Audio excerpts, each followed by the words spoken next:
आता आपल्या महाराष्ट्रातून शक्तिपीठ नावाचा एक महामार्ग शासनाने सुरू करायचा विचार केलेला आहे आणि हा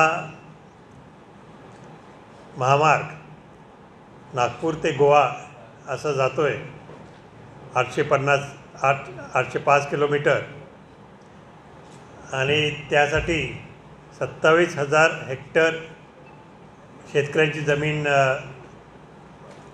घ्यायचा विचार त्यांचा दिसतो आहे। खर्चही त्याच्यावर 86,000-87,000 कोट एवढा होणार आहे असा त्यांचा विचार आहे।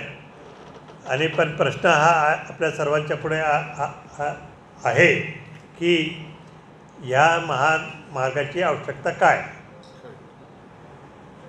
नागपूर ते गोवा जाण्यासाठी आत्तासुद्धा रस्ते आहेत आणि ते चांगले डेव्हलप झाले पाहिजे, त्याचा विकास झाला पाहिजे आणि अशा दुसऱ्या मार्गाचा आवश्यकता नाही असं पूर्ण इंडिया आघाडीच्या नेत्यांना, महाविकास आघाडीच्या नेत्यांना आणि शेतकऱ्यांना आणि विविध पक्षांना असं वाटतं आहे की या महामार्गाची बिलकुल आवश्यकता नाही। कारण एवढी जमीन जी जाणार ती आत्ताच सांगितल्याप्रमाणे त्यातनं जो मोबदला जरी आला चांगला असं आपण समजलं तरी तो शिल्लक राहणार नाही कोणाच्या हातात, तो आपण खर्च करून टाकणार। शेतकऱ्यांकडे पैसा या तऱ्हेने आला तर लगेच खर्चही होऊन जातो आहे आणि जमीन जर राहिली तर आपलं कार्य दैनंदिन कार्य हे नेहमीच चालू राहतं आहे, बेकार ते होत नाहीत। याच्यामध्ये बेकारीसुद्धा वाढण्याची शक्यता आहे। आणखीन अनेक पुढं मागं आणि त्यामध्ये काही कोणी हॉटेल वगैरे करायचे असा प्रश्न आणला तरी तिथं अडचणीच आहे। ते अनेक जमिनी आणि त्याच्यामध्ये जातील, इंडस्ट्रीयल कामांमध्ये जातील।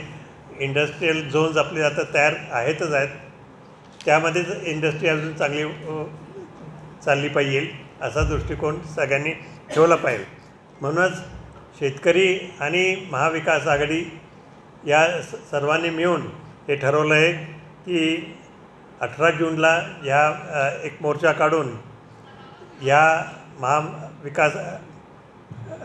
महामार्गाला विरोध करायचा, ज्याचं नाव शक्तिपीठ आहे।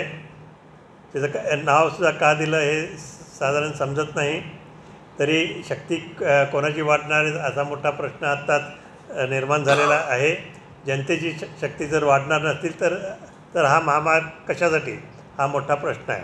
तर म्हणूनच आज सर्वांनी महाविकास आघाडी आणि इंडिया आघाडीने ठरवलं की ह्या महामार्गाला विरोध करायचा आणि तो 18 तारखेला आपल्याला दिसून येईल।